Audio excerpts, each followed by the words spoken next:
Do you hate paying taxes? Struggling to get by? Feeling a little pinched? Then you should become a corporation. They hardly pay any taxes. They get all sorts of free stuff. It's great.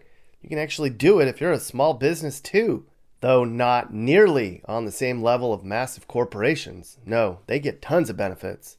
You might hear Republicans complain against so-called welfare programs to people, stuff like healthcare and safety nets for ordinary Americans. But you never hear politicians complaining about corporate welfare, which lines the pockets of wealthy corporations. Today we're going to learn about the different types of corporate aid, how much money these massive companies get each year from every single one of us, and how the money's used. You might think corporate welfare isn't fair, or you might see a connection between government subsidies and tax breaks and kickbacks and a real return to the economy. We'll talk about that too. Now, I think that just about everybody that watches this video is not the CEO of a major company. So I think most people that watch this will be a little bit alarmed about the fiscal trail we're going to follow. And it's not just one political party. They both use corporate welfare. Can it be justified? We'll find out soon enough. Let's get started. Look at this. It's the board meeting of a super big company. Among the things they're going to discuss are stock prices, budgetary concerns, FIFO, LIFO, acquisitions, mergers, annual reports, dividends, and subsidies, meaning how much money the company will save at the hands of us, the American taxpayer. Many companies and organizations rely on subsidies. Subsidies are, in a sense, welfare. They come in many forms. Some are cash grants or loans, some are tax breaks, some are loopholes, some are bailouts, and some forms of corporate welfare come as political favors. That's the controversial part. Many people argue that corporate welfare helps companies become rich on the taxpayer dime. However, those in favor might say the benefits like job creation and financial investment in a community are worth the price. The U.S. government subsidizes corporations to a tune of $85 billion a year, but nobody really knows the exact amount. Now let's pull back the curtain and see which corporations are getting the most corporate welfare of all. Companies like Nike. Based in Portland, Nike's taken in more than $2 billion in subsidies from more than 75 different deals. If you live in Oregon, you'd have a right to be upset, since the state of Oregon's the one that paid just about all of it. And they gave more than $2 billion in tax breaks and other incentives that could have gone a long way to help shore up Portland's budget. I mean, just down the road from Nike's headquarters, it looks like this, so they could use the money. Last year alone, Nike made $25 billion in revenue. And of course, Nike's threatened to leave Oregon without all the corporate welfare, so the state passed a bill that says Nike doesn't have to pay a big part of its taxes. But that was also contingent that Nike would spend $150 million on a project that would produce 500 jobs. Now, Nike's deal with Portland's pretty common. Some cities say, come here, and we'll give you tax breaks. Another small town in Arizona called Goodyear gave Nike $2 million to set up a location there. I don't think Nike really needed the extra money. I mean, $2 million is basically what Nike makes in a half hour. The Arizona town eventually took its offer away, though, when Nike got all political. Good for you. Now, when you get down into the weeds with the corporate welfare folks, they're going to preach about creating jobs. Of Nike's 76,000 worldwide employees, only 26,000 are here in the USA. Nike's well known for paying most of its Southeast Asian workers 65 cents an hour. Here in the US, it's closer to $17 an hour, which is $32,000 a year. That's not a lot. When Americans don't make enough money, they have to go on welfare themselves, which means you and I pay money to companies, which pay workers low wages, and then they have to go on welfare, which we then pay for too. Interesting. Overall, Americans spend about $153 billion every year in taxes and on programs to subsidize low-wage workers at companies like Nike and Walmart and McDonald's. But of course, Nike hands out a lot of cash too. The University of Oregon is also called the University of Nike because of all the money they get from the shoe company. But it's a write-off. I mean, they'd have to pay that money in taxes to the government anyways, so it's not like Nike's being extra generous. Amazon.com sure got a lot. Just so you know, here's what's hot. Digital camera, razor, scooter, leather, and tools. We even got the George Foreman grill for you. Our nation tends to subsidize companies in distressed communities. However, research has shown that over time, place-based programs often fail to benefit the places and people they're intended to aid. When Amazon announces it's opening up a new location, communities scramble to put together presentations and try to lure in the global giant. Most recently, Amazon announced its newest location, a massive 798,000 square foot warehouse and delivery center in Northern Virginia. The state of Virginia had to give Amazon $750 million in corporate welfare for its winning bid. Apparently, the new warehouse location would add 150 full-time, well-paid jobs at $15 per hour. But is that well paid? I guess Virginia politicians thought so, because it only took them 9 minutes to debate it. The bill provided cash grants to Amazon for $22,000 for each new full-time job created. Virginia higher-ups apparently feel the additional tax revenue made off of these low-paid workers will more than pay for the cash the state gave away to Amazon for the whole deal. We'll have to see if that is the case. Virginia was the biggest one. Amazon also got hooked up in Illinois, Oregon, Texas, and Washington with corporate welfare too. But does Amazon need the money? Last year, Amazon made $96 billion in revenue in one quarter. Amazon certainly spends money to make money too. Last year, Amazon spent $18 million paying various organizations in the form of lobby money. $2.2 million of that went to Joe Biden. Another mill went to the DNC, and $850K went to Bernie Sanders. Trump got $287K.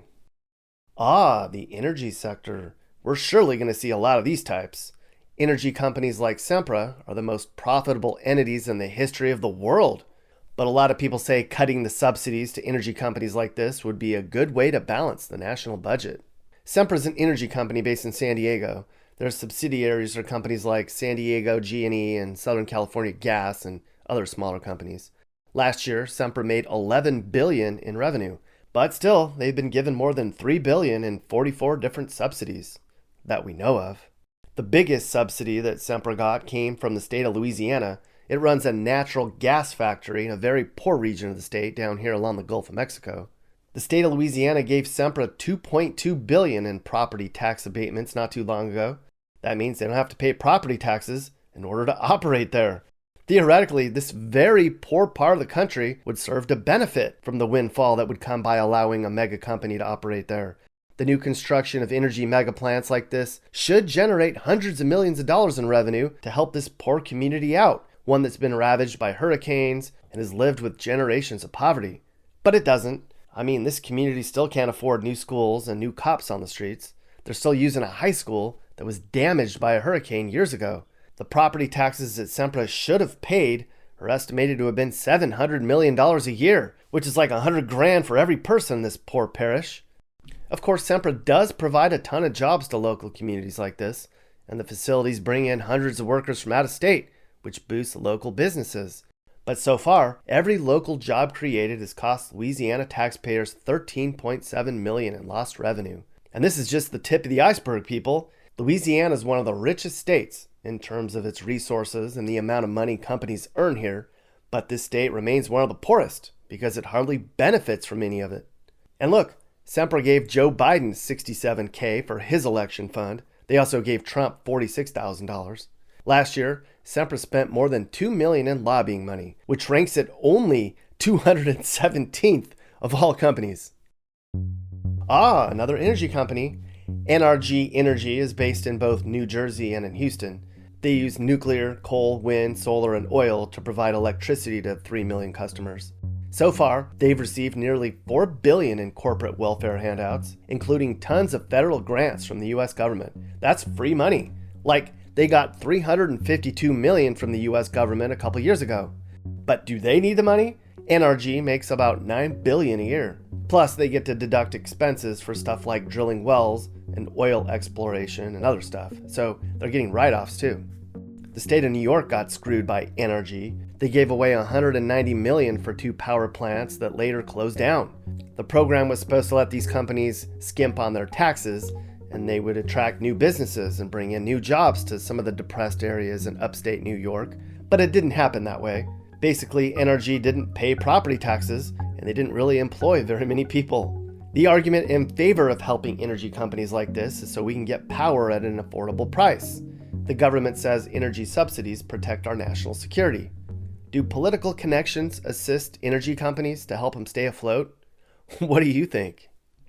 Why be stuck with one expensive car when you can enjoy all the fun and freedom of two fine Fords?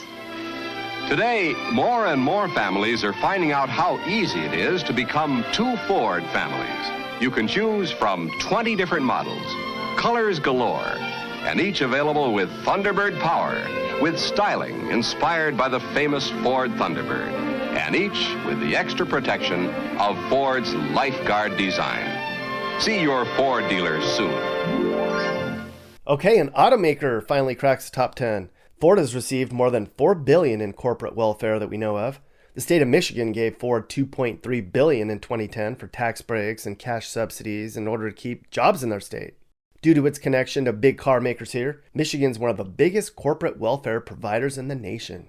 And Ford has received more than $33 billion if you count federal loans, loan guarantees, and bailouts. LOL emoji.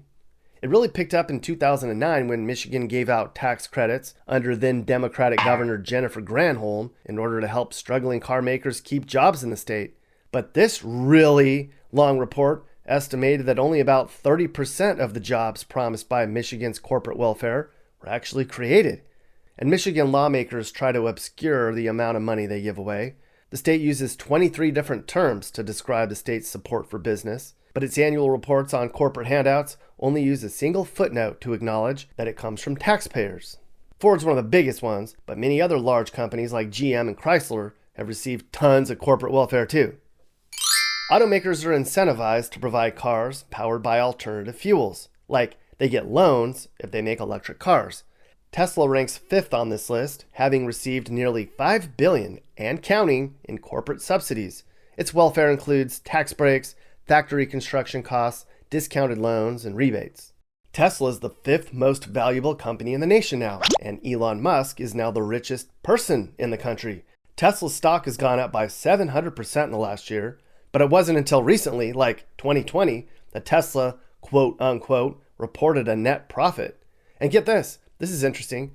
States require automakers to make a certain percentage of their cars electric. Tesla only makes electric cars, so it racks up all these state credits, which it then sells to other car companies at a high profit. Why do we allow car makers to skate manufacturing laws by buying substitute regulations? I don't get it. Anyways, the cost of a Dodge Ram, for instance, is about $100 more because they have to pass on the cost of buying EV credits from Tesla. That's just a side note. Elon Musk tweeted out once making fun of Bernie Sanders' brand of socialism, but Bernie Sanders reminded Musk, every time Elon Musk pokes fun at government assistance for the 99%, remember that he would be worth nothing without $4.9 billion in corporate welfare. Oh, Elon just loves corporate socialism for himself, rugged capitalism for everyone else. ALCOA can't wait. We're gonna keep moving on today. There are so many things that we can do with aluminum showing the way. ALCOA is the 3rd biggest producer of aluminum in the world, and they have factories all over the country. The 2nd most expensive corporate welfare deal ever came when the New York Power Authority gave ALCOA a $5.6 billion discount on tax breaks in 2007, meaning the state of New York allowed a corporate behemoth to get out of paying its bills so they could build an aluminum plant in a port area way up near the Canadian border. Because, if they didn't give ALCOA the handout, they'd leave, and they'd take 700 jobs with them. Well, ALCOA got their welfare payment, and they stayed, and then they laid off 85 people anyways. Then New York bribed them again with an additional $70 million when ALCOA threatened to leave again. I guess these big companies that make a lot of money can just strong-arm governments and raise more money by just threatening to leave. And New York state taxpayers foot the bill for a mere hundreds of jobs in an obscure area. By the way, ALCOA made $9 billion last year in revenue. The states of Arizona, New Mexico, and Oregon have all stuck a lot of money into the pockets of corporate giant Intel over the years. The California company makes microchips used in computers all over the world. So far, Intel has received almost $7 billion in corporate welfare, but Intel made a record $77 billion in revenue last year. So do they really need taxpayer assistance? The state of Oregon incentivizes manufacturers like Intel to move there by allowing them to skirt on property taxes. The requirement doesn't even mean Intel has to create a certain number of jobs. Oregon's given Intel more than $2 billion in tax breaks over the years. However, even with the tax break, Intel's still the largest taxpayer in that county where it's located. But New Mexico, our second poorest state, once gave Intel $2 billion in cash back in 2004 to set up an operation in Rio Rancho. They do employ 1,100 people, and Intel's had a lasting impact on that state in terms of employment and economics. So in this case, New Mexico seems to be happy. Funneling money to tech can help improve things and help our country be a world leader in technology. But it doesn't always work. The Obama administration funneled $535 million worth of loan guarantees to a company called Solandra, which Obama called an engine of economic growth. The company later filed for bankruptcy in 2011. Life is filled with little bumps. But General Motors cars for 1974 face up to them beautifully. We want you to drive what you like and like what you drive. We talked about Ford earlier, but GM has received way more in corporate welfare than Ford has. Having survived bankruptcy on the backs of taxpayers in 2009, GM's continue to take money from local governments with mixed results. The state of Indiana gave them $875 million in 2001 to go towards a GM truck assembly plant. However, the company later closed 4 Indiana plants and laid off 15,000 people. Michigan's given them billions. Kansas and Ohio have too. These states give GM hundreds of millions of dollars to open up or maintain assembly plants so they can employ their residents. GM's received 11 mega corporate welfare deals from the federal government and from different states, and that's the most of any company in U.S. history. Oh, and by the way, the U.S. government gave GM $50 billion as a bailout to keep them from going bankrupt back in 2009. GM employs 85,000 people, meaning 58,000 per person to keep them employed. The government subsidizes the transportation sector the most to assure the fast, efficient, reliable movement of people, goods, and mail from one place to another. Of course, the work Boeing does for the federal government no doubt plays a part in the number of subsidies they've been able to secure. But Boeing's also played hardball with several local communities to get enormous tax breaks. Despite making about $76 billion every year, Boeing is known for holding cities hostage during tax negotiations and threatening to move plants and take jobs with them. Boeing has operations all over the country, but the state of Washington's been the most loose with its laws. In fact, Washington's the second biggest corporate welfare giver of all states, just behind New York and just above Louisiana, which gives a ton of money to oil companies. Back in 2013, the state of Washington gave the biggest tax break in the history of the country to Boeing. $8.7 billion in tax breaks, so Boeing wouldn't leave.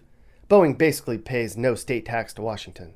And soon after, Boeing shut down some Washington plants anyway, and 12,000 jobs were lost, which was 15% of its total Washington workforce. Alabama and South Carolina governments also gave Boeing a lot of money. Some states seem to think it works out. All these jobs do generate a substantial amount of money for state coffers, and they keep people employed. Now you might be saying, what about agriculture? Of course, farmers get tons of subsidies, like the dairy farmer who's paid to create a surplus, or the wheat farmer paid to create artificial shortages. Some farmers are paid to not farm. Every year, the government hands out about $20 billion in welfare to farmers. 40% of all farmers get some form of welfare payment. Most of that money, though, goes to large corporate farms. Many people today say farm handouts or taxpayer giveaways to subsidize wealthy agribusiness, not to help family farms. People on welfare are demonized. They're called lazy and incompetent. But when massive companies get government handouts, nobody really says much. I mean, the argument against handing out money to people is that it creates dependency and it trains people to live off the system.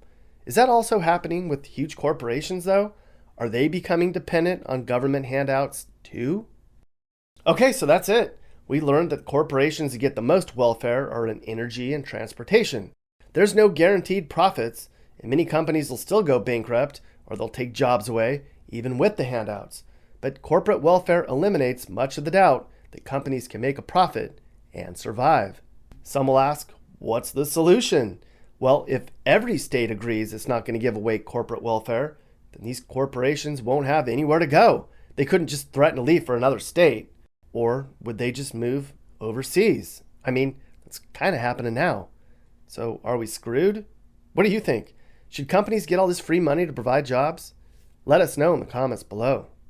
And if you're curious to see all the corporate subsidies, you can see them here at goodjobsfirst.com. I'll link to it in the description. Stuff like Tyson Chicken getting $94 million in welfare for a poultry plant, to Toyota getting $500 million in handouts for auto assembly plants. There's tons of these here that you can look through yourself. It's actually pretty crazy how many there are. Hey guys, so if anything I just talked about upset you or made you sad or mad, well then do something about it. Call your local leaders and demand change. Chip in and help those in need. Make your community better, because communities don't get better without hard work and determination. America's a great place. It just needs some more love and pride. This is Sage, Nick's manager. This has been a Corner House Entertainment production. If you need help figuring out where to move, email me. I can do a phone consultation with you and help you figure out what city and state's best for you and your family. I do it all the time.